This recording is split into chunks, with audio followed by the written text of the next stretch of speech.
1. All right, a couple of the questions that I've been getting recently have been about roux thickening, and I think because Thanksgiving is coming, about gravy.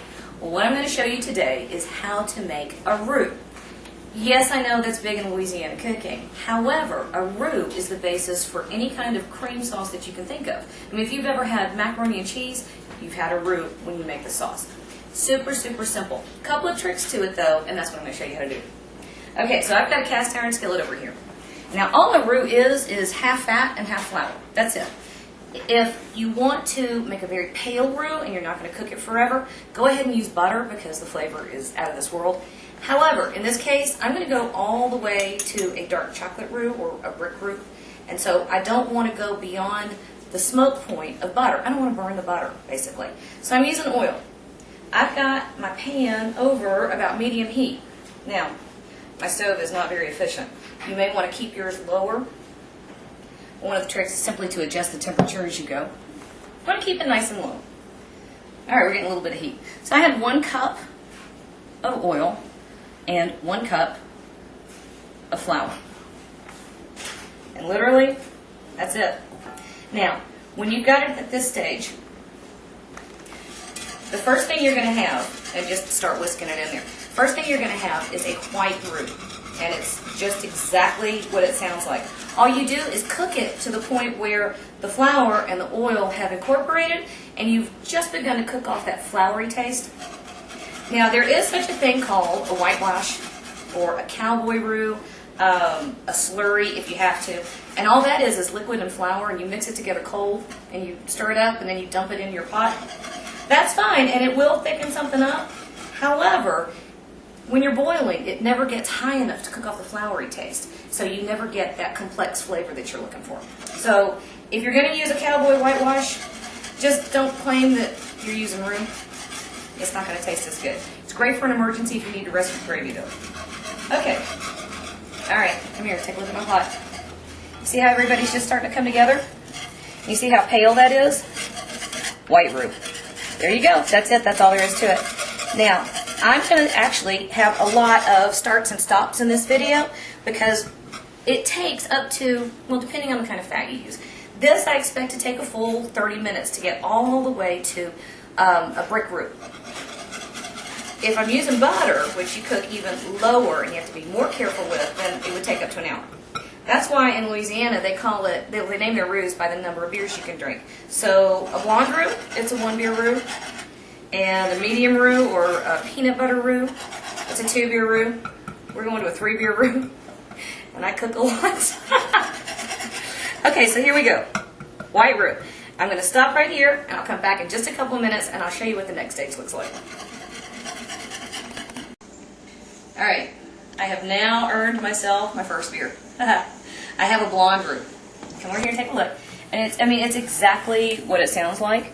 What you have done is you've cooked off all the floury taste and you've started cooking the flour itself to get that kind of nutty, rich, fragrant, yummy flavor thing. Now, traditionally, roux is made in a cast iron skillet and you have to have a wooden spoon. Look, I even bought new wooden spoons.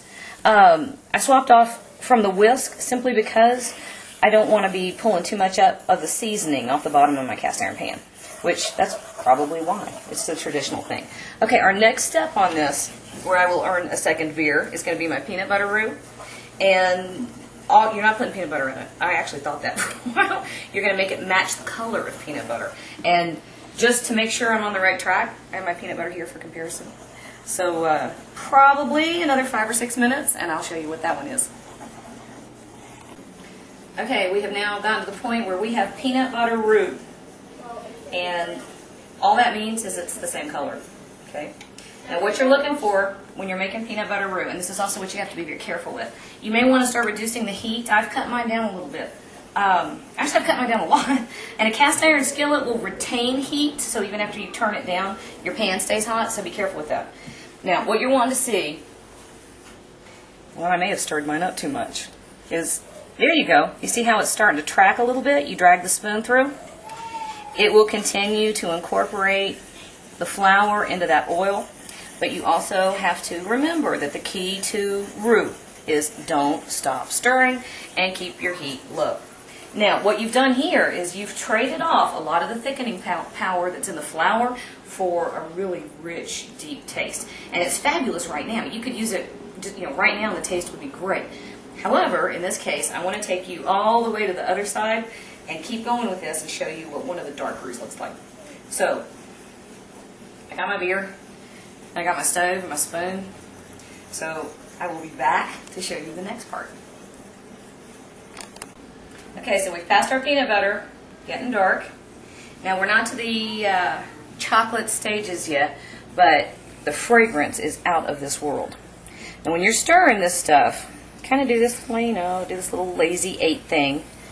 And what you want to do is to make sure that you're going around all the edges. I don't know if you can see this while I'm stirring, but it's wanting to gather around the edges of the pan more than it does in the center. Although, your tendency is to do it right here. So do little circles, do a little 8.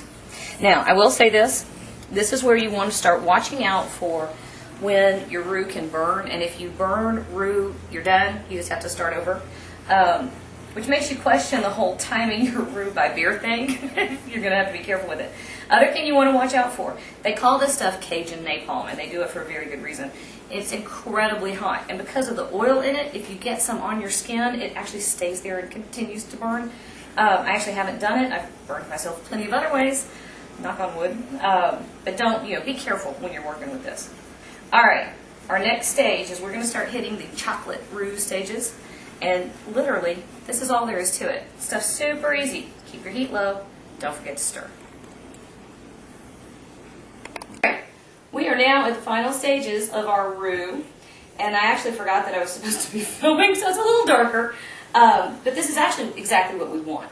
We've gone into the darker shades of chocolate. Come here a little bit. I have a new camera person, so I have to give instructions a little. See how dark that is? See how beautiful? That's absolutely what we're looking for. And because I'm using cast iron, and because that involves carryover cooking, meaning it will stay hot enough to keep cooking it for a while, even after I take it off the heat, I'm actually going to turn it off now, because I turned this one off at this stage, and look how beautiful. This is called a brick roux.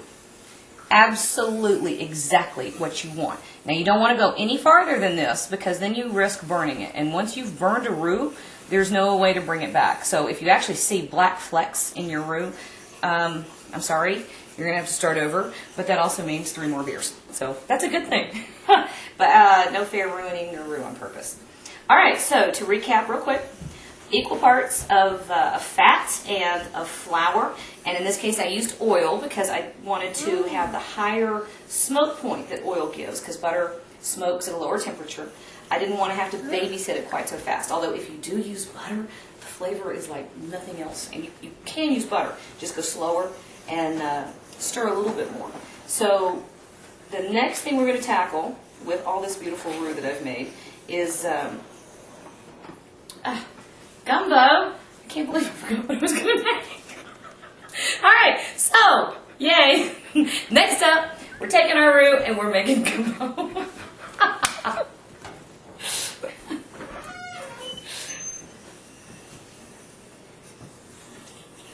right, you're good. You can cut it.